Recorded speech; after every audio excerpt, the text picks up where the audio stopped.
ህዝቡ የተፈናቀለበት ይመለስ፣ ራሱን በራሱ ያስተዳድር፣ በጀት ይለቀቅለት፣ ከዛ በኋላ ሪፈረንደም ይደረግ።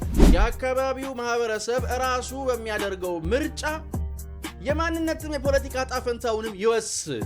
አይ ሳይመለስልን ምርጫ አይካሄድም፣ ለመመለስ ሪፈረንደም ያስፈልጋል፣ ህዝቡ ጣፈንታው ራሱ ነው የሚወስን፣ ሁሉንም አይሆንም የሚል በመሰረቱ ህወሓት ጥያቄዋን እያንደባለለች አቆየችበት ምክንያትም አላትም፣ ወደፊትም የተንደባለለ እንዲቆይ ነው የምትፈልገው። ግን መፍትሄው አንድና አንድ፣ ኢትዮጵያ ስርዓት አላት፣ ህግ አላት፣ ህገ መንግስት አላት። ጥያቄ ያለው አካል በሙሉ እንደዚህ በፍርድ ቤት ጉዳዩን ማሳየት ይችላል፣ በህግ ይዳኛል። ባሩድ አይሸተትበትም፣ የሰው ደም አይፈስበትም፣ የቃታ ድንፋታ አይሰማበትም፣ የታንክ ኳኳታ ጆሮ አይዝም። እነ ጀነራል ጉሽ ገብረን ቤተሰቦች እናጠቃለን፣ ከኛ ጋር ያልሆኑ ሰዎችን እስከ 7 ትውልዳቸው ይሄድን ጥቃት እንፈጽማለን፣ እንበቀላቸዋለን የሚል እጅግ በጣም አጸያፊ፣ እጅግ በጣም ነውር፣ እጅግ በጣም ያልተገባ ህወሓት ራሷ በቃ የሆነ ብሔር እየሆነች ነው። ልክ ሻቢያ እንደሚያደርገው ወይ ግደፍ ትሆናለህ ወይ ትሞታለህ። አንቺ ትሞቻለሽ እንጂ ህወሓት የምትባል ጁቬንቱስ ትሞታለች እንጂ ህወሓት የምትባል ጁቬንቱስ ያበቃላታል እንጂ ህዝብ ሳይፈልግ ህወሓትን ተሸክሞ አይኖርም። ህዝብ ጠልቷችኋል፣ ገፍቷችኋል። ባዶ ስቴዲየም እየታቀፋችሁ ስትጮሁ እያየን ነው።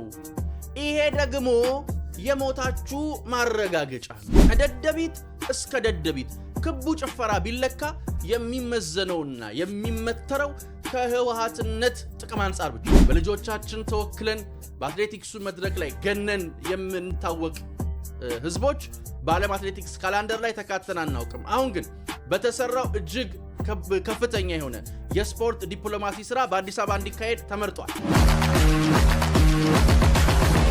ሰላም ጤና ይስጥልን ውድ ዮሐንስ ኮርነር ቤተሰቦች እንዴት ውላችኋል? እንዴት አላችሁ? ዮሐንስ ኮርነር ዛሬም ሰዓትና ጊዜውን ጠብቆ ወደ እናንተ መድረሱን ጀምሯል።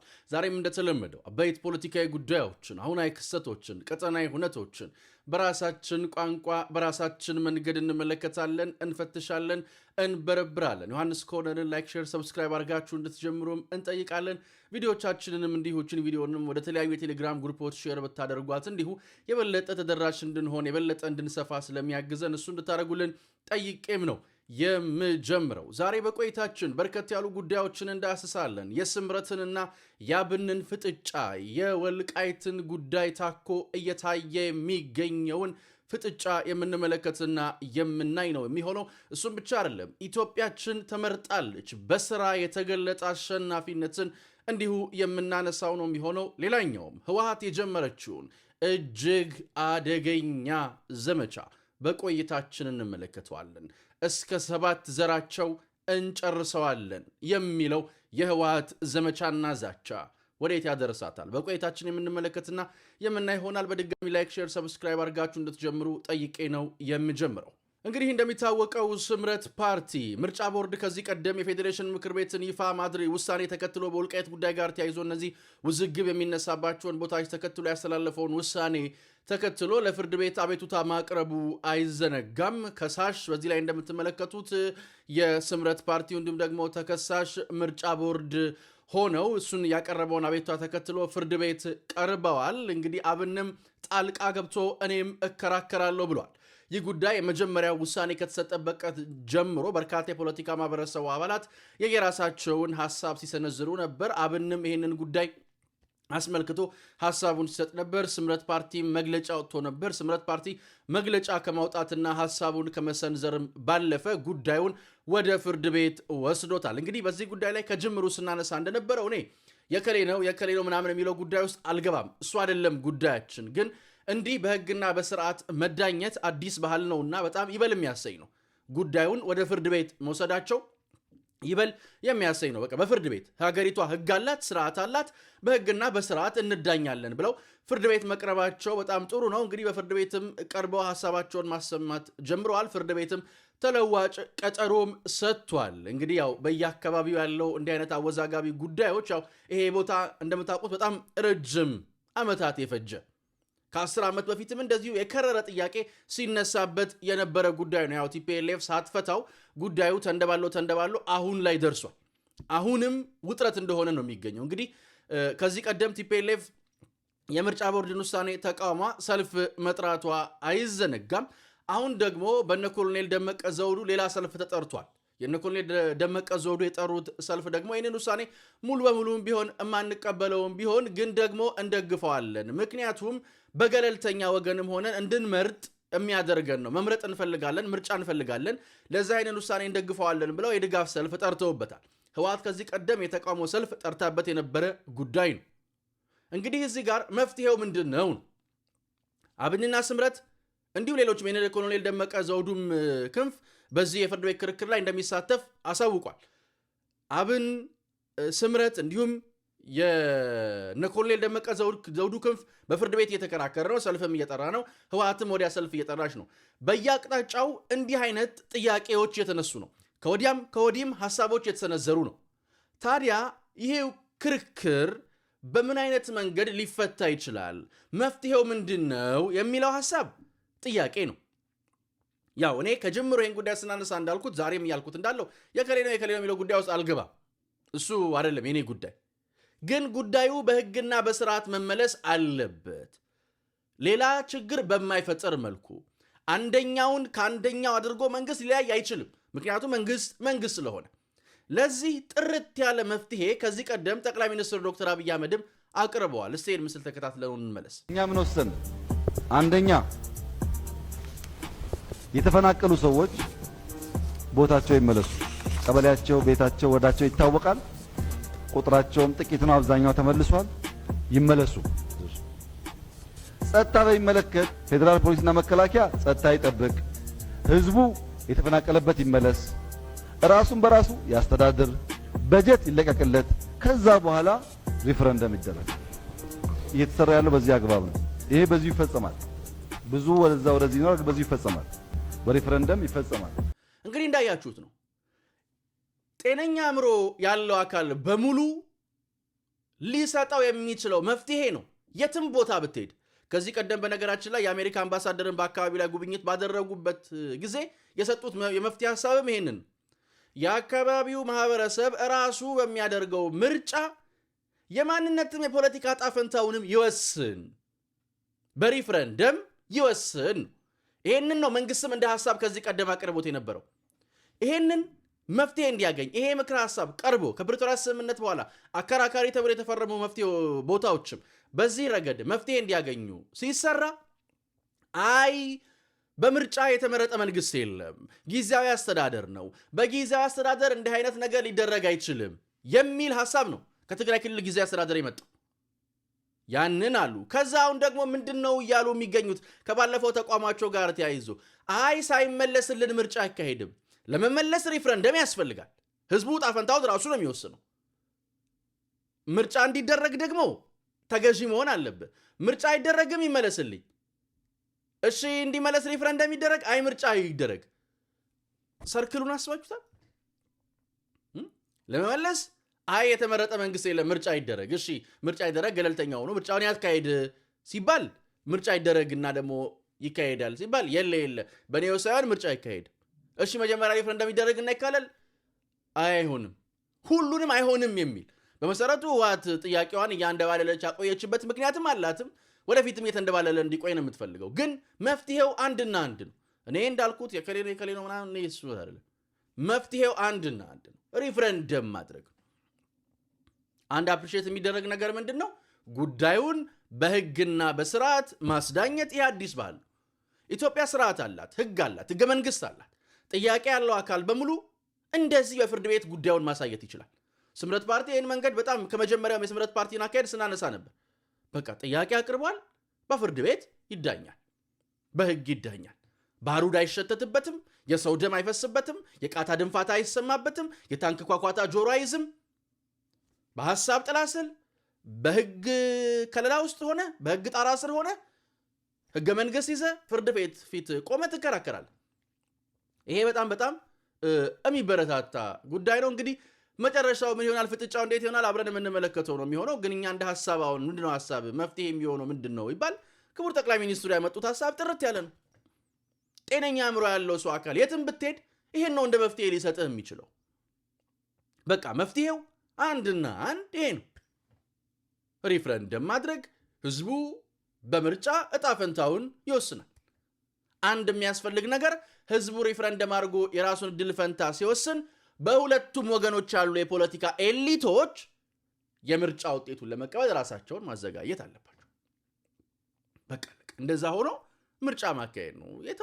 የተዋደደ በመጀመሪያ ወሳኙ ነገር ክቡር ጠቅላይ ሚኒስትሩም ቅድም ሲያለሱት እንደሰማችሁት ተፈናቃይ ይመለስ፣ ህዝቡ ምን እንደሆነ ይታወቃል፣ ማን እንደሆነ ይታወቃል፣ ወደ ቤቱ ይመለስ፣ ከዛ ሪፍረንደም ይካሄድ። በቃ አለቀ።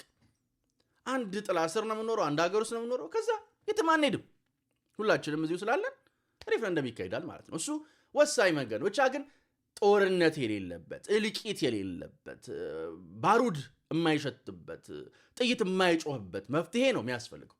ለዚህ ደግሞ አሁንም ደግሜ የምናገረው ክቡር ጠቅላይ ሚኒስትሩ ያመጡት የመፍትሄ ሐሳብ ይበል የሚያሰኝ ነው። ብቻ አሁንም ያለው አካሄድ በፍርድ ቤት በህግና በስርዓት እንደዚህ መዳኘትም በጣም ጥሩ ነው። ህግና ስርዓት ይዞ እንደዚህ በሐሳብ ከዛ ወደ መፍትሄው ይመጣል ማለት ነው። ከንግግር ውስጥ መፍትሄ ይወለዳል። ከግጭት ጋብ ብሎ እንትን ማለት ያስፈልጋል። እንዲህ ነው እንግዲህ ይህንን ለማለት ነው። ይህ በእንዲህ እንዳለህ እንግዲህ ህወሓት አንድ ዘመቻ ጀምራለች፣ ዛቻን ጀምራለች።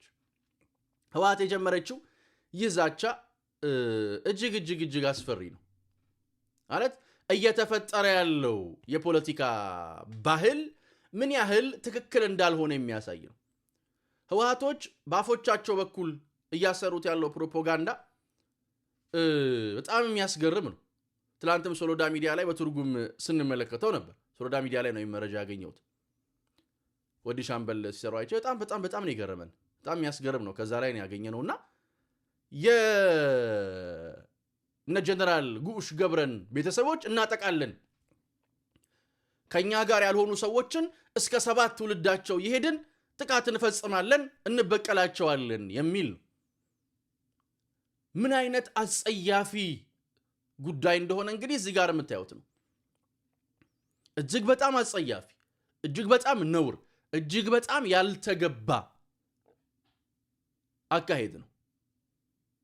አንደኛ ትግራይን ወዳለው ለትግራይ ህዝብ ነው የምታገለው እያልክ እንግዲህ እነሱም የትግራይ ህዝብ ናቸው፣ የትግራይ ተወላጅ ናቸው። በሐሳብ እንኳን ልዩነት ቢኖርህ በሐሳብ ልዩነት ካለ ሰው ጋር ትፋጫለህ እንጂ እሱን ለመበቀል የሚኖሩትን ሰዎች መግደል ምን ይባላል? ይሄ ህወሓት የትግራይ ህዝብ ነው ወዳለው ለትግራይ ህዝብ ነው የምታገለው የሚለው ፕሮፓጋንዳ የተሳሳተ እንደሆነ የሚያሳይ ነው። ሲቀጥል ህወሓት ራሷ እንደ ብሔር እየሆነች ያለ ይመስላል፣ ያስፈራል። ህወሓትነትና ትግራዋይነት የተለያየ ነገር እየሆነ ይመስለኛል። ሰዎች የትግራይ ተወላጅ ሆነው ህወሓትን ካልደገፉ መኖር አትችሉም የሚል አካሄድ ማለት አንድ ሰው ወይ ህወሓት ይሆናል ወይ ደግሞ በህይወት መኖር አይችልም የሚል አካሄድ። ህወሓት ራሷ በቃ የሆነ ብሔር እየሆነች ነው። እኔን ካልደገፋችሁ እኔን እንትን ካላላችሁ አይሆንም።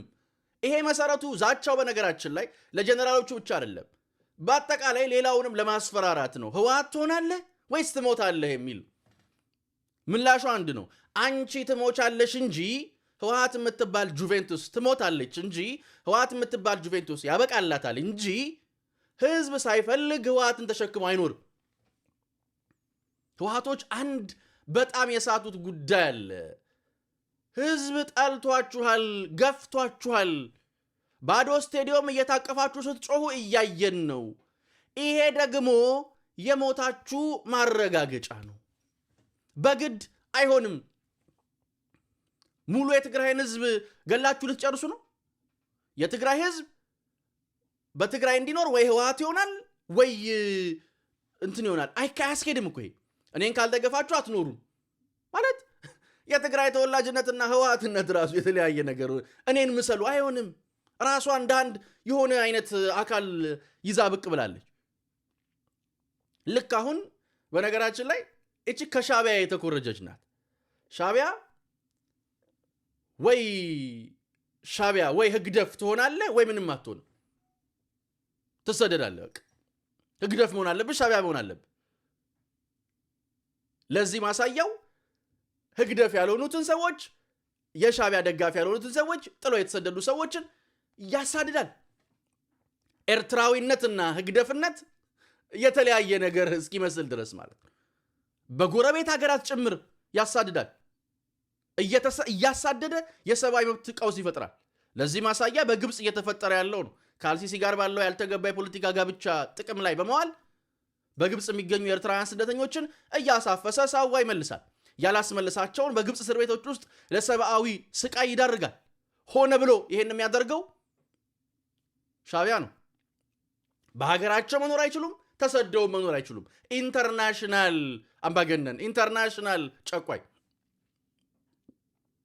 ህወሓት ታዲያ ይሄንን ከማን ኮረጀች? ከሻዕቢያ። ወይ ህወሓት ትሆናለህ ወይ ከነ በትግራይ ክልል ተወላጅ ሆነ ህወሓትን ጠልተህ መኖር አትችልም እየተባልክ ትሳደዳለህ። ይለያያል ነገሩ። ይሄን ማምጣት አትችሉም። አትኮርጁ ከሻዕቢያ። ሻዕቢያ የሚኮረጅ ነገር የለውም። ሻዕቢያ ትምህርት ላይ የሚውል ነገር የለውም። ክቡር ጠቅላይ ሚኒስትሩም ከሰሞኑ አንስተዋል። ከሻዕቢያ ምን ትኮርጃለህ? ከሻዕቢያ ምን ትማራለህ? ህወሓትና ሻዕቢያ ተመሳሳይ የአንድ ሳንቲም ሁለት ገጽታዎች ሆነዋል። በቃ ባህሪያቸው የሚቀዳው አንድ አይነት ነው። እቺ ዛቻዋም ማስፈራሪያዋም ምናምን በቃ ከዛ ነው የምትነሳው። ልክ ሻዕቢያ እንደሚያደርገው ወይ ህግደፍ ትሆናለህ ወይ ትሞታለህ፣ ትቀማለህ ሀገርህን። አሁንም ህወሓት ምን ያደረገች ነው? ወይ ህወሓት ትሆናለህ ወይ እንትን ትላለህ። ስለዚህ ህወሓት ለትግራይ ህዝብ ታገላለሁ የምትለውን ነገር ትተወውና ለህወሓትነት ነው የምትታገለው። ልክ ሻዕቢያ ለህግደፍነት ለሻዕቢያነት አንድ ሀገርን ሙሉ ሸብቦ ከኋላ እንደሚያስቀረው ልክ እንደዛ ቲፒኤልኤፍም ለህወሓትነት ለቲፒኤልኤፍነት ነው እንጂ ለትግራይ ህዝብ አይደለም። ከድሮም እስካሁንም ያለው መንገድ ከደደቢት እስከ ደደቢት ክቡ ጭፈራ ቢለካ የሚመዘነውና የሚመተረው ከህወሓትነት ጥቅም አንጻር ብቻ ነው እንጂ የትግራይ ህዝብ ምን የተለየ ጥቅም አግኝቷል? ምንም። ይሄ በደንብ ተደርጎ ሊሰመርበት የሚገባው ነውና ጉድ አንድ ሰሞን ነው ህወሓት እያደረች ጉድ ነው የምታመጣው። አሁን ቅርጻ ቅርጽ ንብረት በሐራጅ መሸጥ ጀምራለች። ሰምታችኋል። ትላንትናም በላይቭ ስርጭታችን ላይ አንስተነዋል። ስምረት ፓርቲም በከፍተኛ ሁኔታ ተቃውሞታል። ጦርነቷን ፈንድ ለማድረግ ይሄን ታደርጋለች። ጦርነቷን ፈንድ ለማድረግ ለመንግስት ሰራተኛ ደሞዝ ትከለክላለች። ይሄ እጅግ በጣም በቃ መስመር የሳተ እጅግ በጣም ትክክል ያልሆነ ጉዳይ ነውና ይሄንንም እንደ መረጃ ለማድረስ ነው። እንግዲህ ምን እንደምትሆኑ እናያለን። ህወሓት መሽቶባታል። ይሄ ምንም ማይካድ ነገር ነውና በቅርቡ ደግሞ እናያታለን እስቲ ብለን ወደ ቀጣዩ ጉዳያችን እናልፋለን። እንግዲህ ቀጣዩ ጉዳያችን እጅግ ደስ የሚያሰኝ ጉዳይ ነው። ኢትዮጵያችን ለዓለም አትሌቲክስ ውድድር ተመርጣለች። ለመጀመሪያ ጊዜም በዓለም አትሌቲክስ ውድድር ካላንደር ላይም ስሟ ተካቷል። አፕሪል 18 ይህንን ስፖርታዊ ሁነትም እንደምታስተናግድ ተገልጿል። ይህ በታሪክ ለመጀመሪያ ጊዜ የተገኘ እድል ነው። እስከዛሬ ይህንን እድል አግኝተን አናውቅ። ስመገናና በአትሌቲክሱ መንገድ መድረክ ላይ ስመገናና የሆንን በልጆቻችን ተወክለን በአትሌቲክሱ መድረክ ላይ ገነን የምንታወቅ ህዝቦች በዓለም አትሌቲክስ ካላንደር ላይ ተካተን አናውቅም። አሁን ግን በተሰራው እጅግ ከፍተኛ የሆነ የስፖርት ዲፕሎማሲ ስራ በአዲስ አበባ እንዲካሄድ ተመርጧል። ትላንትና ክብርት ከንቲባ አዳነች አቤቤም አመስግነዋል። ይሄ ስራ እንዲሳካ አስተዋጽኦ ላበረከቱ አካላቶች እና ይሄ ዝም ብሎ የተገኘ ነገር አይደለም። የዓለም አትሌቲክስ ውድድር ፕሬዝዳንት ባለፈው በዚህ ወር መጀመሪያ አካባቢ ላይ በአዲስ አበባ ጉብኝት አካሂደዋል። ጎብኝተው አይተው አዲስ አበባ ኢትዮጵያ ይህንን ማስተናገድ እንደምትችል ስለታመነበት ነው። ዝም ብሎ የተሰጠ ስጦታ አይደለም። በስራ የተገኘ ውጤት፣ ዝም ብሎ የተገኘ ጉዳይ አይደለም። ተለፍቶ የተገኘ ነው። ሁሉም እየተነሳ ለማጣጣል የተለያየ ተቀጥላ ሲሰጠው የተለያየ መጠሪያ ሲሰጠው የነበረው የአዲስ አበባ መልሶ ማልማት ያመጣው ውጤት ነው። የኮሪደር ልማቱ ያመጣው ውጤት ነው። በየመስኩ የተሰራው የከተማ ስታንዳርድን ከፍ የማድረግ ስራ ያመጣው ውጤት ነው። ይሄንን እድል ለማግኘት የአፍሪካ ሀገራት የዓለም ሀገራት ይሻኮታሉ። በዚህ ሽኩቻ መሃል ኢትዮጵያችን ለመጀመሪያ ጊዜ ተመርጣለች። ይህ እጅግ ደስ የሚያሰኝ ከፍ ያለ ድል ነው። በስፖርት ዲፕሎማሲው ዘርፍም ከፍ ያለ አሸናፊነትን ይዘን እየመጣን እንደሆነ የሚያሳይ እጅግ የሚያኮራ ነው። በዓለም የአትሌቲክስ መድረክ ላይ በወርቅ ከመንቆጥቆጥ፣ በዓለም የአትሌቲክስ መንገድ ላይ በአረንጓዴ ጎርፍ ከመታወቅ፣ ስማችን ሲጠራ ኢትዮጵያ ካለች ታሸንፋለች ከመባል ደግሞ አልፈንም እንዲህ በስራ ወደሚታይ ተሰርቶ ወደሚመጣ በዓለም አትሌቲክስ ካላንደር ላይ ወደ መካተት ማደጋችን እጅግ ደስ የሚያሰኝ የሚያኮራ ነውና ይህ ስራ እንዲሰራ እየተጋችሁ ያላችሁ ሰዎች እጅግ አድርገን እናመሰግናለን። እንግዲህ ከተማን የማልማት ከተማን የመለወጥ በየመስኩ የመስራትን ውጤት እንዲህ ዕለት በዕለት እያየነው ነው።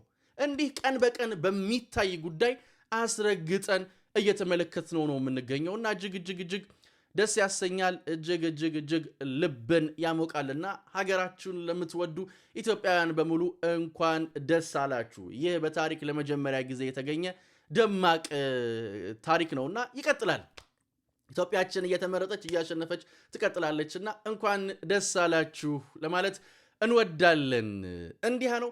እኛ ግን ሁሌም እንደምንለው ሁሌም እንደማይለወጥ አንድና ውድ ቃል፣ አዲስ ትውልድ አዲስ ተስፋ፣ ሁሉም ጥሩ ይሆናል፣ ሁሉም በጎ ይሆናል፣ ሁሉም ሸጋ ይሆናል። የኔና የናንተ ሀገርም እንደ ልማዷ ታሸንፋለች፣ እንደ ልማዷ ድል ታደርጋለች። ፈጣሪ ኢትዮጵያና ሕዝቦቿን አብዝቶ ይባርክ። ቸር ቆዩን። የነገሰ ይበለን። ቼርስ